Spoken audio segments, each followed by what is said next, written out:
Shalom, shalom. Nous continuons notre série d'enseignements sur le thème de l'amour avec ce 7e et dernier numéro, l'amour inconditionnel. Avant de vous parler de la dimension divine, je voudrais vous parler de la dimension humaine. Parce qu'on ne sait pas aimer son prochain, nous sommes tellement tournés sur nous-mêmes parce que nous ne savons pas accepter qu'on nous aime. L'orgueil en fait partie. Et puis, peut-être n'avons-nous pas été aimés. Et la dimension divine, nous avons du mal à percevoir que Dieu est amour. Car, dans ce que nous estimons relever de sa responsabilité, il semble faillir. Cela nous semble incompatible de parler de l'amour de Dieu. Alors même que la souffrance est partout, c'est lié à notre incompréhension de son amour. Justement, Christ lui-même s'est donné à la croix. Il était un exemple pour nous sur la terre. Il devait nous donner un style de vie, un exemple de vie à suivre. Regardons ce que dit la parole de Dieu. Soyez donc les imitateurs de Dieu, puisque vous êtes ses enfants bien-aimés, et vivez dans l'amour en suivant l'exemple de Christ, qui nous a aimés et qui s'est donné lui-même pour nous comme une offrande et un sacrifice dont l'odeur est agréable à Dieu. Amen. Nous avons comme modèle, comme exemple, Jésus-Christ. Lui-même, il a été un exemple pour nous. Parce qu'il s'est donné en rançon pour chacun d'entre nous. Il a donné son amour pour nous donner la vie éternelle. Alors, même si on ne comprend pas toute la grandeur, la largeur de son amour, eh bien, il nous aime. Il a fait ce pas sans rien demander à qui que ce soit. Il n'a pas recherché à son intérêt à lui, il a recherché aux intérêts des autres. Alors, on doit imiter Christ dans notre manière d'agir, dans notre manière d'aimer, dans notre comportement, afin qu'on ait la vie éternelle. Bien sûr, ce mystère est inexplicable, mais c'est une question de révélation. Éphésiens 3, verset 6 nous dit: ce mystère, c'est que les non-juifs sont cohéritiers des juifs, qu'ils forment un corps avec eux et participent à la même promesse de Dieu en Jésus-Christ par l'évangile. Amen. Cela veut dire que l'évangile est pour tout le monde. La parole de Dieu est pour tout le monde. Peu importe ta nationalité, ta religion, mais c'est pour toi.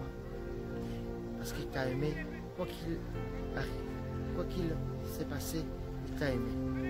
Il ne t'a pas jugé, mais parce qu'il veut te sauver. Cela ne nous demande pas à comprendre pourquoi il nous aime tant, mais tout simplement à réaliser l'importance de l'acte d'amour qu'il a fait à la croix, du sacrifice qu'il a fait, qu'il a accompli cela, par amour, pour nous. Éphésiens 3, versets de 17 à 19, nous dit: je prie que vous soyez enracinés et fondés dans l'amour pour être capables de comprendre avec tous les saints quelle est la largeur, la longueur, la profondeur et la hauteur de l'amour de Christ, et de connaître cet amour qui surpasse toute connaissance, afin que vous soyez remplis de toute la plénitude de Dieu. La largeur de l'amour de Dieu, c'est le salut pour tous. Parce que Jésus lui-même, il a donné sa vie pour chacun d'entre nous. C'est cela, c'est de demander pardon à Jésus-Christ et de se réconcilier. Alors nous, en tant qu'humains, on devra s'aimer en se pardonnant et être réconciliés à tout moment, sans être fâché, sans faire la tête, mais on doit s'aimer. La longueur de l'amour de Dieu, c'est de toute éternité et pour toujours. Oui, parce que l'amour de Dieu est à l'infini. Alors nous, on devrait s'aimer jusqu'à la fin de nos jours, à l'infini. Comme on dit, à la vie, à la mort. Alors on devrait s'aimer jusqu'à la fin de nos jours. Parce que lorsqu'on s'est marié, on s'est engagé jusqu'à la fin de nos jours. La hauteur de l'amour de Dieu, il est libre et gratuit. Parce que il n'a pas cherché son intérêt à lui, mais il a fait ça gratuitement et librement.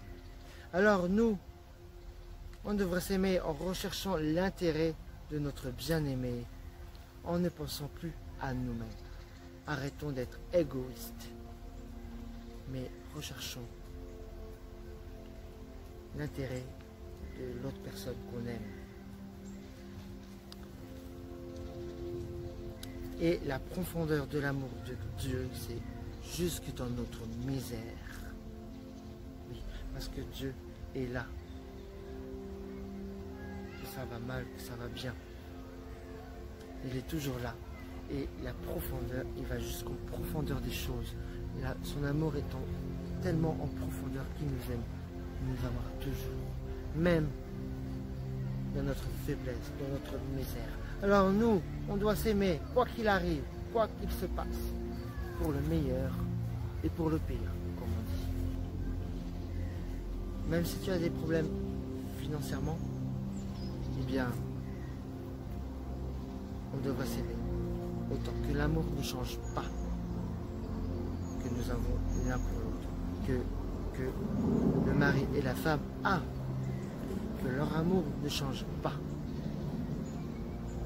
Parce que l'amour ne peut pas changer quand il y a des péripéties, quand il y a des malheurs. Mais justement, on doit être soudés, être enracinés et on doit vraiment être fort. Et à deux, on est encore plus fort que tout seul. Parce que l'amour qui surpasse toute intelligence. La Bible dit que parmi les trois choses, la foi, l'espérance et l'amour, et la plus grande de ces trois, c'est l'amour. Et oui, l'amour qui remporte tout, l'amour qui triomphe par-dessus tout. Et personne ne pourra faire mourir l'amour, parce que l'amour ne meurt jamais. Alors, on devrait s'aimer avec cet amour que Dieu nous aime.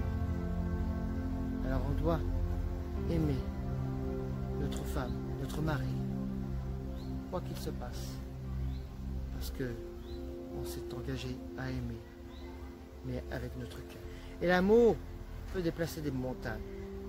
Alors on doit s'aimer avec l'amour inconditionnel, l'amour de Dieu au sein du mariage, au sein du couple, afin de se préserver, mais de rechercher toujours le besoin de l'autre, l'intérêt de l'autre. Amen.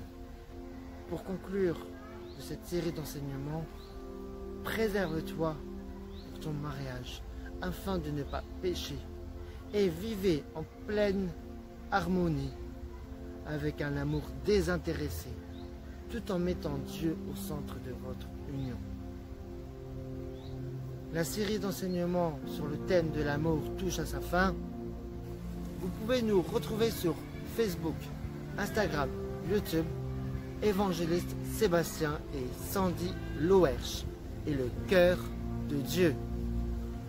Vous pouvez retrouver toutes les infos et les actualités sur le cœur de Dieu overblog.com.